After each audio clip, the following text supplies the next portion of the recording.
Welcome to the Tip Channel. That is perfection. Today we're going to take a look at installing a ceiling fan. For those of you who watch a lot of my videos, you know I spend a lot of time in my shop. Fall has just arrived in Pennsylvania, so we're turning the heat up and starting to enjoy the nice cool weather. But I thought, wow, wouldn't it be great to have a ceiling fan right above my work area, blow that heat down, be nice and comfortable, conserve some energy. So we're going to take a look at putting a ceiling fan in the shop today. And the very first thing about installing a ceiling fan is choosing the correct box. Now, this is something that you don't want. This is made light duty. This is made to hang a light off of. This is something you don't want. They make a lot of boxes for remodeling, some that just have expandable brackets and what have you on. Those are made for lights. They're not made for a ceiling fan. In choosing the correct box, you want to get a box made for a ceiling fan. There's two different types of box. One's for new construction that simply go in between of the joists and screw into place. This particular one that I'm going to show you today is for remodeling. I'm just going to assume if you're watching this video, you're looking at adding a ceiling fan to your existing home. So first thing that you want to do is to remove the box from the bracket. And I've done that here. Hold that up against the ceiling, trace it out, and naturally cut your hole. Before you do that, number one, take a stud finder and find the joist so that you're not going to land this right on top of a joist. If you don't have a stud finder, tap the ceiling. You can definitely hear a definite sound difference whenever you get on top of a stud. So find your stud, cut your hole in. Once your hole is in, now you take your bracket and you put it up into the ceiling. Once it's up there, these little legs are meant to be right against your drywall. As you can see, that puts the box at exactly the right height. So legs should be sitting on your plaster or your drywall. This is up into place. And then what you start to do is you start to turn this. Now, if you can see what's happening is that this is expanding out. This has little teeth, and these teeth bite right into the stud. So screw it until they hit the stud. Then take a pair of channel locks, put it up in there, and tighten it up just a little more. That'll seat those right into the stud. Next up, you'll take and put your box back onto the bracket, and you're ready to hang your light. Naturally, after you get your wire into place. Now, here is a close-up of what I was talking about that's going to happen up inside of your ceiling. As you can see, what's happened is the little teeth on the end of this have dug right into that joist. These little legs will be sitting right on the drywall or plaster. So between the two, you end up with a nice, strong base for your fan to set on. I just completed my wiring over to my fan.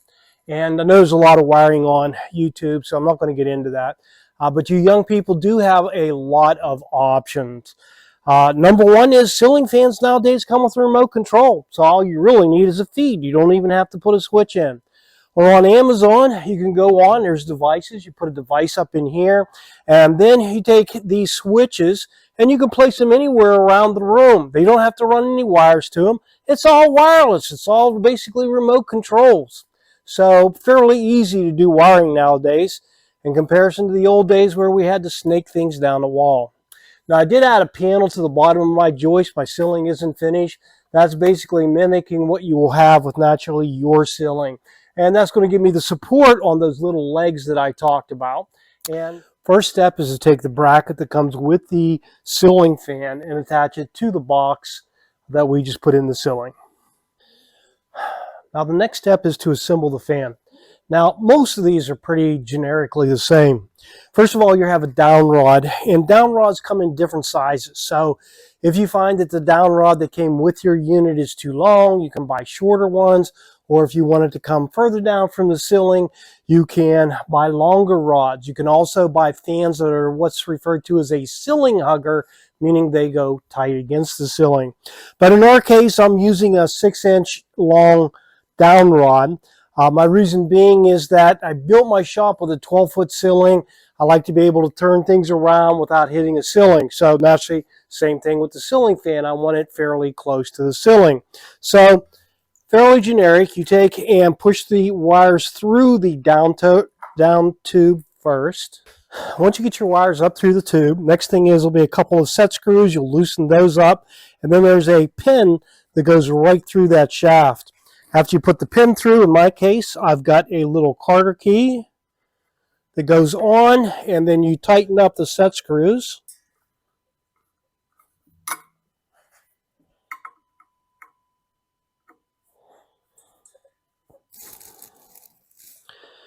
Next up, there's a cover that covers up this area. So we'll slip it on.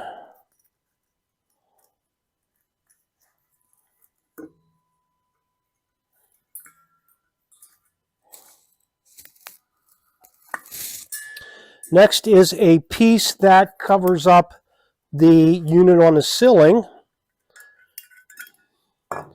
And mine comes with a little cover that even covers the screws. So I'll slip it on. Slip on the piece that covers up the junction box area. And now we're ready for the final piece, which is a sort of like a little donut piece. Goes on the very top, and this is actually what will hang in that bracket up there on the ceiling. And it goes in very similar to the bottom section. Has a little pin that goes through. So we'll slip the wires through and then put this piece in.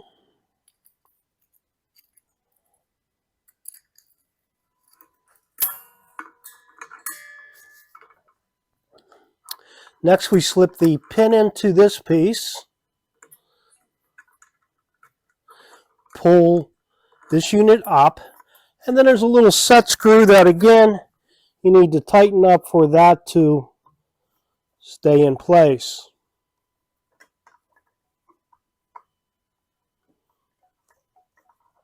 Now at this point, we're ready to actually hang the unit. Now it's your choice at this point. You can go ahead and mount your fans to the unit and then put it up. I find it a little cumbersome being up there trying to wire and what have you through the fan blades. I typically mount my unit and then I'll put my fan blades on. Now, this is the nice part about today's fans. With that bracket up there and that little donut, all you simply do is lift the fan up and go right into the bracket. There's a little slot. That little slot needs to find that place where that little keyway is on your bracket.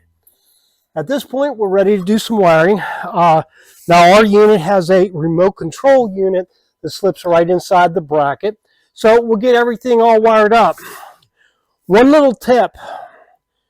After you get everything wired up and you go over and you turn on your wall switch and it doesn't come on, you need to use your remote control. Don't tear everything back apart just to find out that you didn't use the remote. Yeah, I've done it before. And we are finished. Now that's one big ass fan. Actually, no, it's not. It is a big fan, but it's not a big ass fan. There is a company called Big Ass Fans. And Big Ass, if you're listening, I got a lot more room in my shop. I'd be more than glad to YouTube that for you. Just saying. How to turn out? This is the tip channel. That is perfection. What? It ain't cocky if you back it up. I hope you found the video informative. If you did, please like and subscribe, and have a great day.